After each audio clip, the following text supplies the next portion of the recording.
Histórias de minha avó. Capítulo 18. O pregador era ladrão. Durante o inverno de 1849 a 1850, nota da tradução. No hemisfério norte, o inverno vai de dezembro a março. Tiago e Ellen White realizavam reuniões para os adventistas em Oswego, estado de Nova York. Um jovem chamado Hiram Petch e sua noiva estavam assistindo a essas reuniões. Tinham planos de casar-se logo. Ambos haviam decidido colocar o fundamento certo para seu novo lar, tornando-se cristãos e membro de uma igreja. Mas a qual igreja deveriam unir-se? Enquanto se decidiam, foram persuadidos a assistir a algumas reuniões de reavivamento dirigidas pelo tesoureiro do município, numa das igrejas da cidade. Ele parecia demonstrar grande preocupação pelos inconversos, torcendo muitas vezes a mão em sinal de aflição enquanto orava pelos pecadores. Hiram Petch e sua noiva não haviam decidido ainda se deveriam tornar-se membros da igreja onde esse tesoureiro pregava ou do pequeno grupo de observadores do sábado que se reunia numa casa de família. Durante uma reunião dos guardadores do sábado, enquanto Hiram estava presente, Ellen White teve uma visão. Sua atenção foi dirigida para Oséias, capítulo 5, versículo 7. Aleivosamente se houveram contra o Senhor. Foi-lhe dito que essas palavras se aplicavam às pessoas que dirigiam encontros de reavivamento na igreja. Depois da visão, Ellen disse a Hiram Petch: espere um mês, e você conhecerá por si mesmo o caráter dessas pessoas. Vou esperar, Hiram respondeu. Dentro de 2 semanas, o tesoureiro do município ficou gravemente enfermo enquanto orava numa reunião. Foi levado para casa e colocado na cama. O xerife da cidade e um policial foram nomeados para assumir as funções do tesoureiro durante sua ausência.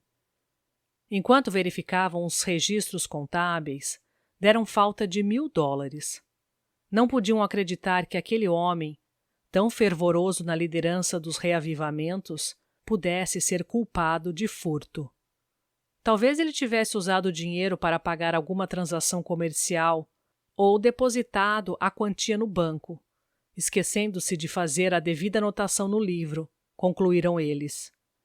E decidiram visitá-lo para dar-lhe a oportunidade de explicar a questão. Mas concordaram em agir com cautela. Se ele tivesse tomado dinheiro para si, com certeza tentaria esconder o furto. Combinaram que um deles vigiaria os fundos da casa, enquanto o outro entraria pela porta da frente. Conforme o plano, o policial escondeu-se num galpão perto da porta dos fundos, enquanto o xerife batia a porta da frente. Quase no mesmo instante, o policial viu uma mulher saindo pela porta dos fundos, com um saquetel na mão. Ele a viu indo rapidamente na direção de um monte de neve, cavar um buraco, depositar o saquetel e cobri-lo. O xerife conversou durante um momento com o enfermo e depois lhe contou da perplexidade que havia tido no escritório, sugerindo que ele talvez pudesse explicar o problema. O tesoureiro ficou agitado, ergueu a mão para o céu e disse: invoco a Deus como testemunha de que nada sei acerca do dinheiro. Nesse momento, sua esposa entrou no quarto. Qual é o problema? Por que você está tão nervoso? Perguntou ela. Eles acham que peguei dinheiro. A esposa também levantou a mão e disse: Deus é testemunha de que não temos esse dinheiro, nem sabemos qualquer coisa sobre ele. A mulher havia acabado de dizer isso quando o policial entrou com um saco de dinheiro. Segurando-o diante deles, disse: O que é isto aqui, senhora? Eu a vi sair correndo de casa e escondê-lo no banco de neve. Aqui está ele, o saquetel de dinheiro, marcado com a indicação de $1.000.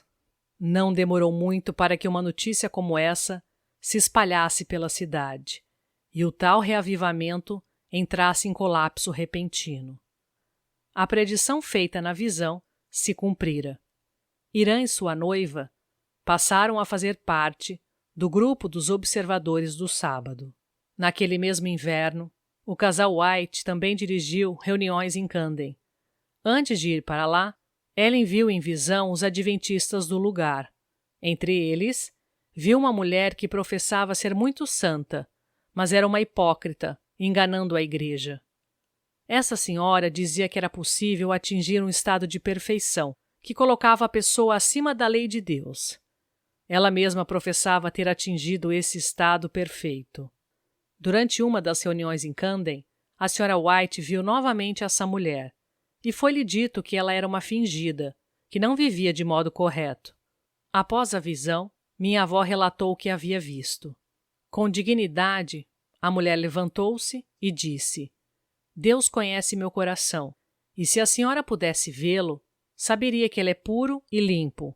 A reunião se encerrou. Pouco tempo depois, a mulher ficou tão doente que achou que estava morrendo.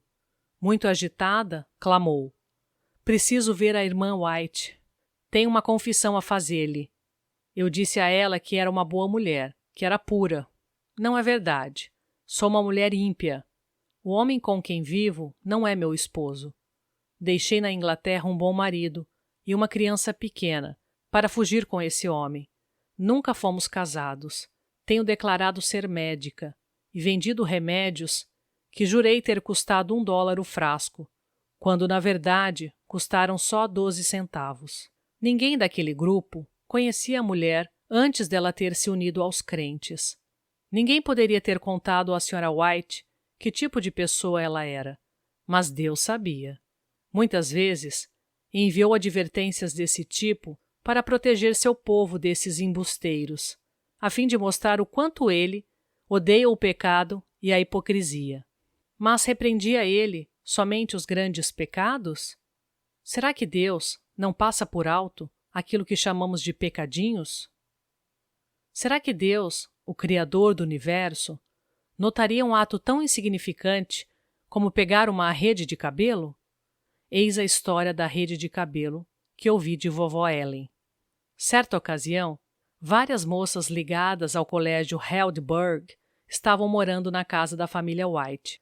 Algumas eram alunas e outras eram professoras. Um dia, vovó estava se vestindo no quarto e sentiu falta da redinha que usava no cabelo. Era uma rede de seda, muito bem feita, a qual ela usava ao sair. Olhou pelo quarto e depois procurou pela casa, mas não pôde encontrá-la. Na primeira oportunidade que a família estava reunida, ela perguntou: Alguém viu minha rede de cabelo? Tenho certeza que estava sobre minha cômoda ontem à noite. E claro que vamos encontrá-la. Ela não pode ter sumido sozinha. Não houve resposta. Pouco tempo depois, vovó ia passando na frente de um dos quartos das moças, a caminho de outro cômodo, quando ouviu uma voz que lhe dizia: Levante a tampa daquele baú. Como não era seu costume mexer nos objetos pessoais dos outros, prosseguiu seu caminho. Mas a voz lhe disse de novo: Levante a tampa daquele baú. A ordem foi tão insistente que ela parou e ergueu a tampa. Ali, no compartimento superior, estava a rede sumida. Vovó fechou o baú e não fez menção do que havia visto, mas perguntou mais uma vez às moças pela rede. Agora ela sabia quem a havia retirado, mas queria dar à transgressora a oportunidade de confessar. Ninguém respondeu. Um pouco mais tarde, sentada diante da lareira, vovó teve uma visão muito breve. Ali, diante de seus olhos, apareceu a figura de uma moça. Nós a chamaremos de Elsie, segurando uma rede de cabelo sobre um lampião de querosene para queimá-la. Vovó agora sabia que era inútil esperar que Elsie confessasse. Chamou a moça, portanto, e lhe contou da voz que havia ouvido e da descoberta da rede dentro do baú, bem como da visão em que ela aparecia queimando a rede. Elsie contou a história toda aos soluços. Não sei por que fiz isso, disse ela. Também não sei por que a devolvi quando a senhora perguntou por ela a primeira vez. mas depois fiquei com vergonha de admitir que eu era culpada.